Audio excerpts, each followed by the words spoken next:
Hello, Miss Nordiana. I am Mishori Gospelay Meheriwa, and this is the video about the influence of culture on educational settings. There is no doubt that culture has given a big influence on every educational system around the globe. It makes schools in the United States different from schools in Indonesia. One little evidence that we can clearly see is that although both American and Indonesian schools have the subject of history, each of them teaches a different kind of history. One focuses on the history of the United States, the other focuses on the history of Indonesia. This is just a small obvious example, but if we look deeper, there are a lot more impacts that culture gave on our educational system. To make it clear, I will compare the learning preference American students have with Indonesian students. But before we jump into that, we have to understand the basic cultural values that Americans carry and Indonesians carry in general. While Americans value individualism, low context, and assertiveness, Indonesian, on the other hand, values collectivism, high context, and interpersonal harmony. So you see how contrast their cultural values are. Now, let's see how culture affects students' learning preferences, their relational styles for learning, and students' motivation styles. First, let's look on students' learning preferences. Culture has influenced how students prefer to learn or how they like to receive and process information.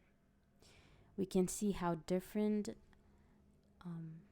American students' learning preferences with Indonesian students.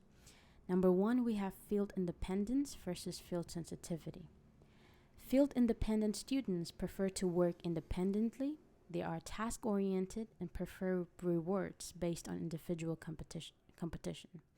This learning style is preferred by students in the United States and other low context individualist countries. In contrast, there are also field sensitive students that prefer to work with others, seek guidance from their teachers, and receive rewards based on group relations. Number two, we have cooperation versus competition. Competition is when students prefer to work independently in competition with one another, and they do better when working individually.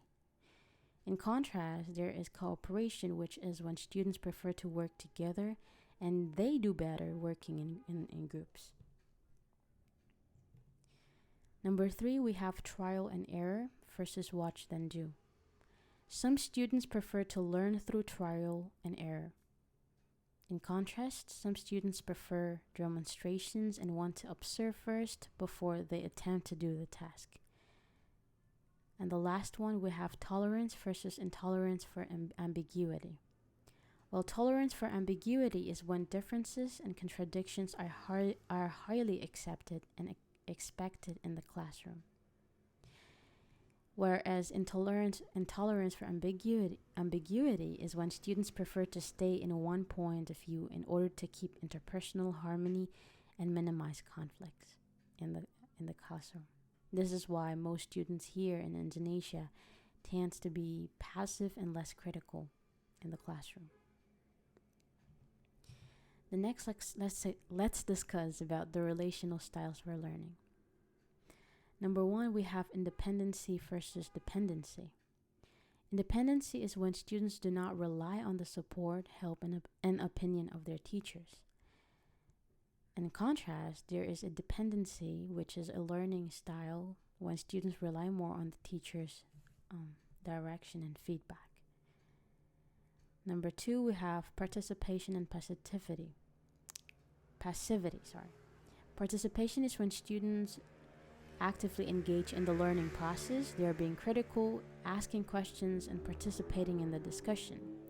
In contrast, we have passivity, which is when students passively listen and take notes. This happens in Indonesia as we value interpersonal harmony.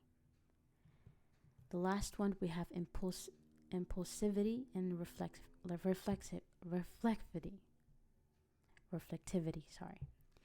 Impulsivity is when students tend to give quick responses as they don't take time to examine all possible implications before answering it. It usually happens with students in the United States.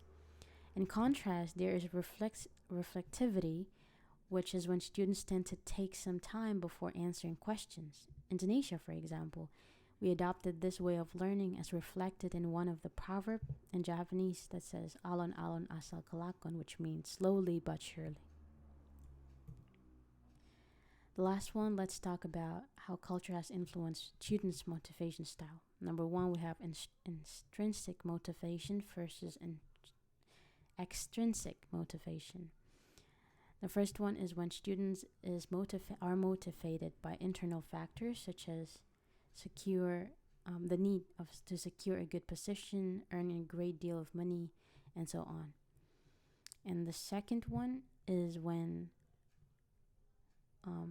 students are motivated by external factors such as parents, etc. The second one, we have learning on demand versus learning when interested. Learning on demand is when students learn based on a set of curriculum without regard for their particular interests. And the second one is that students learn based on things they're interested in. In conclusion, education cannot be separated from the influence of culture. It affects what is being thought and how they are being thought.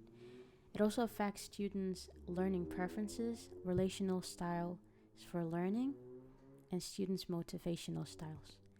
And it is important for multicultural teachers to understand this in order to raise awareness and be effective in the classroom. That is all my video about. Thank you.